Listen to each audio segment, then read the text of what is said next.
প্রিয় দর্শক বন্ধুরা, আশা করি সবাই ভালো আছেন, সুস্থ আছেন।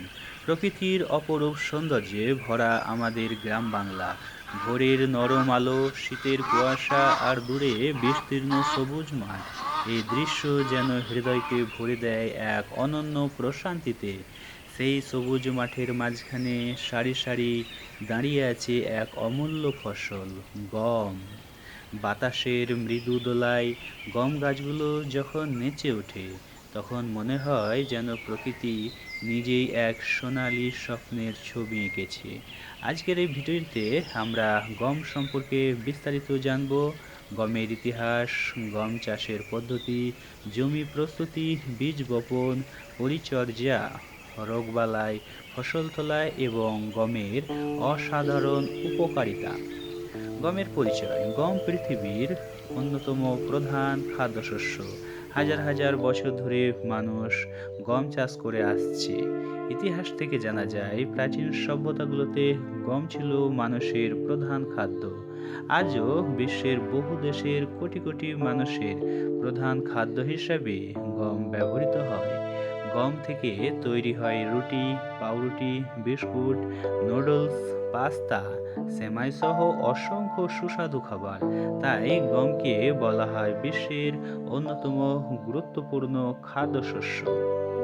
গম চাষের উপযুক্ত সময়। গম মূলত শীতকালীন ফসল। সাধারণত নভেম্বর মাসে গমের বীজ বপন করা হয় এবং মার্চ বা এপ্রিল মাসে গম কাটা হয়। ঠান্ডা আবহাওয়া গম চাষের জন্য খুবই উপযোগী। গম চাষের জন্য উর্বর দোআঁশ মাটি সবচেয়ে ভালো, তবে সঠিক পরিচর্যা করলে অনেক ধরনের মাটিতেই গম চাষ করা যায়। জমি প্রস্তুতি। গম চাষের প্রথম ধাপ হলো জমি ভালোভাবে প্রস্তুত করা। জমি কয়েকবার চাষ দিয়ে মাটি ঝুরঝুরে করে নিতে হয়। এতে বীজ সহজে অঙ্কুরিত হয় এবং গাছ দ্রুত বেড়ে ওঠে। জমিতে যেন জল জমে না থাকে সে বিষয়ে খেয়াল রাখতে হয়, কারণ অতিরিক্ত জল গম চাষের ক্ষতি করতে পারে।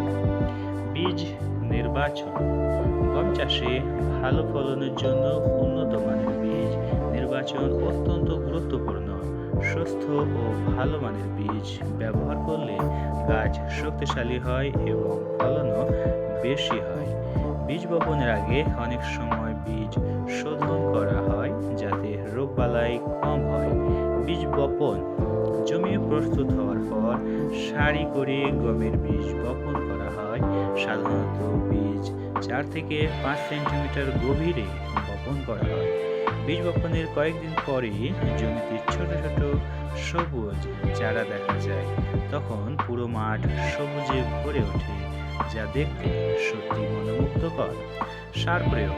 গম গাছের ভালো বৃদ্ধির জন্য সঠিক সময়ে সার প্রয়োগ করা খুবই গুরুত্বপূর্ণ।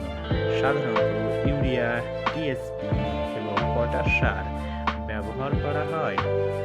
এই সারগুলো গাছকে শক্তিশালী করে এবং শেষ বড় হতে সাহায্য করে।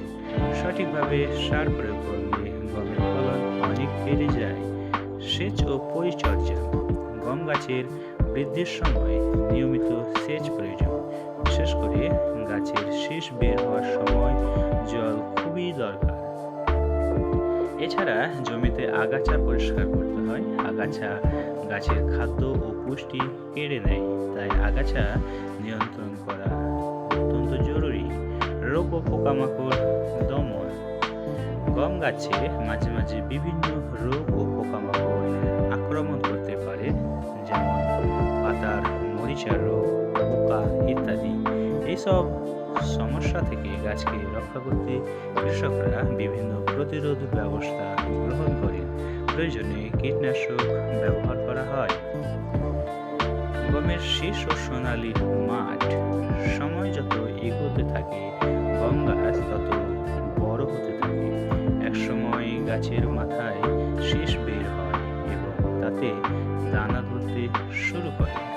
প্রথমে সবুজ থাকলেও ধীরে ধীরে সেই গম ক্ষেত সোনালী রঙে রূপ নেয়।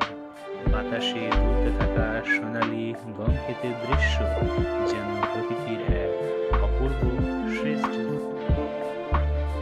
গম কাটার সময়। গম যখন পুরোপুরি পেকে যায় তখন গম কাটার সময় আসে। কৃষকরা কাস্তে দিয়ে গম কাটে। কাটা গম রোদে শুকিয়ে নেওয়া হয়। এরপর মাড়াই করে গমের দানা আলাদা করা হয়। এই সময় কৃষকদের মুখে থাকে আনন্দের হাসি, কারণ দীর্ঘ পরিশ্রমের ফল তখন তাদের হাতে আসে।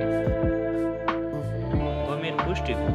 গম শুধু একটি খাদ্যশস্য নয়, এটি পুষ্টির ভাণ্ডার। গমে রয়েছে কার্বোহাইড্রেট, প্রোটিন, খাদ্য আঁশ যাকে ফাইবার বলা হয়, ভিটামিন বি, আয়রন, ম্যাগনেসিয়াম। এই উপাদানগুলো আমাদের শরীরকে শক্তি দেয়, হজম শক্তি বাড়ায় এবং শরীরকে সুস্থ রাখে। গমের অর্থনৈতিক গুরুত্ব।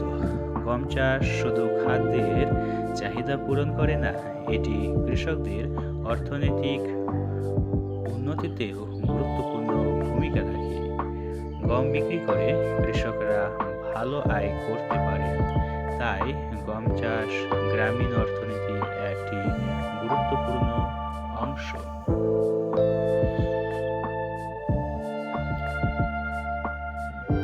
সবশেষে বলা যায়, গম শুধু একটি শস্য নয়, এটি কৃষকের পরিশ্রম, প্রকৃতির আশীর্বাদ এবং মানুষের খাদ্যের অন্যতম ভিত্তি। সবুজ থেকে সোনালী হয়ে ওঠা গম ক্ষেত আমাদের মনে করিয়ে দেয় কৃষকের কঠোর পরিশ্রমের গল্প।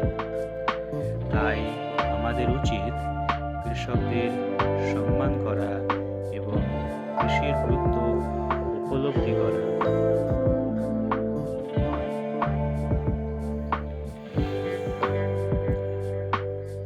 বন্ধুরা, যদি এই ভিডিওটি আপনাদের ভালো লাগে তাহলে ভিডিওটিতে একটি লাইক করে দেবেন। ভিডিওটি যদি গুরুত্বপূর্ণ বলে মনে হয় তাহলে আপনার বন্ধু বান্ধবদের সঙ্গে শেয়ারও করতে পারেন এবং আপনার গুরুত্বপূর্ণ মতামত কমেন্ট বক্সে লিখে জানাতে ভুলবেন না। কিন্তু যারা নতুন বন্ধু আছেন, এখনো আমাদের এই চ্যানেলের সঙ্গে যুক্ত হয়নি, ভালোবেসে সাবস্ক্রাইব করে দিয়ে পাশে বেল আইকনটি অন করে রাখবেন। তাহলে সবার আগে আমাদের এই রকম গুরুত্বপূর্ণ ভিডিও আপনার সামনে এসে উপস্থিত হবে। সবাইকে অসংখ্য ধন্যবাদ জ্ঞাপন করছি সম্পূর্ণ ভিডিওটি দেখার জন্য। আবারও দেখা হবে নতুন কোনো কৃষি বিষয়ক ভিডিও নিয়ে বা অন্য কোনো গুরুত্বপূর্ণ তথ্যবহুল ভিডিও নিয়ে। ততক্ষণ পর্যন্ত সবাই ভালো থাকবেন, সুস্থ থাকবেন। সবার জন্য অনেক অনেক ভালোবাসা, অনেক অনেক শুভকামনা রইল। সবার সফলতা এবং মঙ্গল কামনা করে আজকের মতো বিদায় নিচ্ছি।